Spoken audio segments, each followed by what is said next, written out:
Consider the weighted voting system Q colon 16, 15, 9, 5, 1.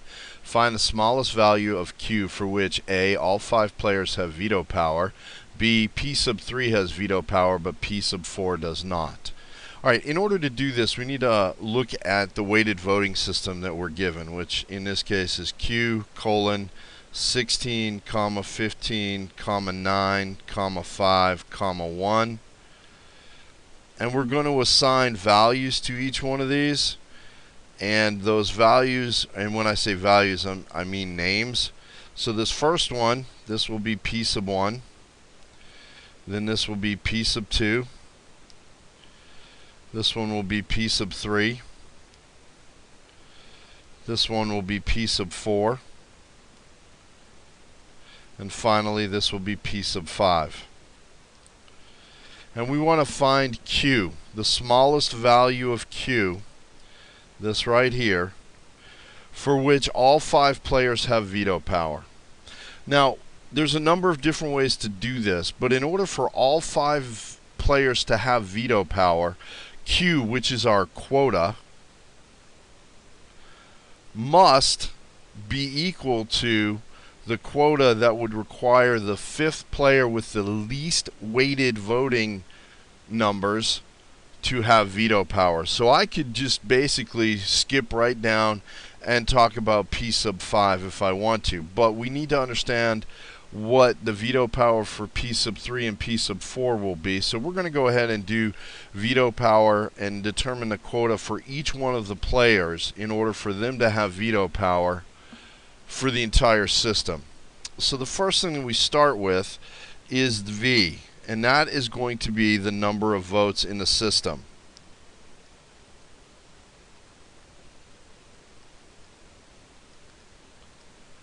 To find the number of votes in the system, you simply add all the votes together. So V will be equal to 16 plus 15 plus 9 plus 5 plus 1, which will be equal to 46. And we're going to use that in conjunction with the following inequalities. The first one that we're going to talk about is W, and that's going to be less than Q. And when we talk about W, we're going to talk about the weight of each player. So this is the weight of the player.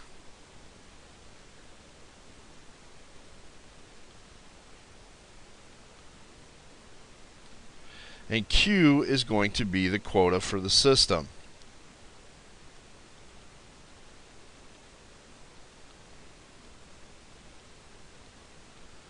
And like I said previously, we're going to do this for all 5 players. So we start with player 1. We know that P sub 1 has a W that's equal to 16. It's also going to have a V that's equal to 46, and the V will not change. It will be the same thing for each player. We're also going to take into account the fact that big V, or voting, minus little w must also be greater than Q. And this one is going to be the inequality that we end up focusing on. So we'll do both of these. We'll start with W is less than Q, and in this case, we'll have 16 will be less than Q. In addition, we'll have V minus W, and remember that that's going to be 46, and we'll subtract 16 from that, and that must also be less than Q. And in this particular case, that means that 30 is the number that I'm looking at for P sub 1. So 30 is less than Q. And in order for this to work, this will imply that Q will be greater than or will be greater than 30. And that means at a minimum, Q must be equal to 31 in order for P sub 1, our player 1, to have veto power. And we're going to do this for all of the remaining players in the system. So we've gone ahead and done player 2, P sub 2. We know that the weight is equal to 15. The total votes is 46.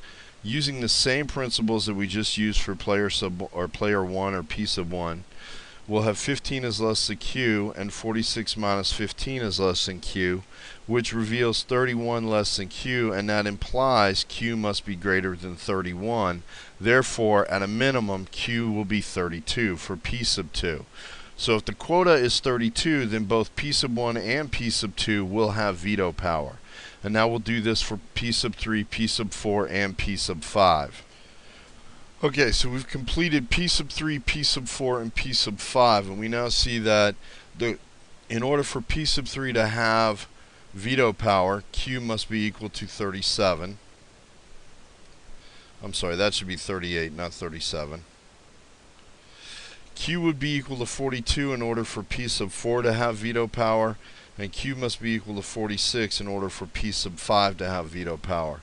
And what that means is, in order for all 5 players to have veto power, then the quota must be 46. And that means that our voted weighting system can then be written as 46 colon 16, 15, 9, 5, 1.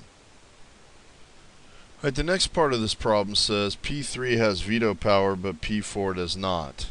So we're going to go back into part A, and we're going to look at the information for P3 and P4. And when we look at the information for P sub 3 and P sub 4, we notice that in order for P sub 3 to have veto power, and this is important, Q must be equal to 38. In order for P sub 4 to have veto power, Q must be equal to 42. So for P sub 3 to have veto power and P sub 4 will not have veto power, the quota will have to be below 42. So Q can be equal to 41 or less down to Q is equal to 38. But as the problem states, we want to find the smallest value of Q. And if you don't remember that, we'll go back up to the beginning of the problem. And we'll look at the start that says find the smallest value of Q for which. So that means when we go back down and we look at the answers that we've created for part B, the smallest value for Q, in order for this to work, will be Q is equal to 38. And that's how you do the weighted voting system.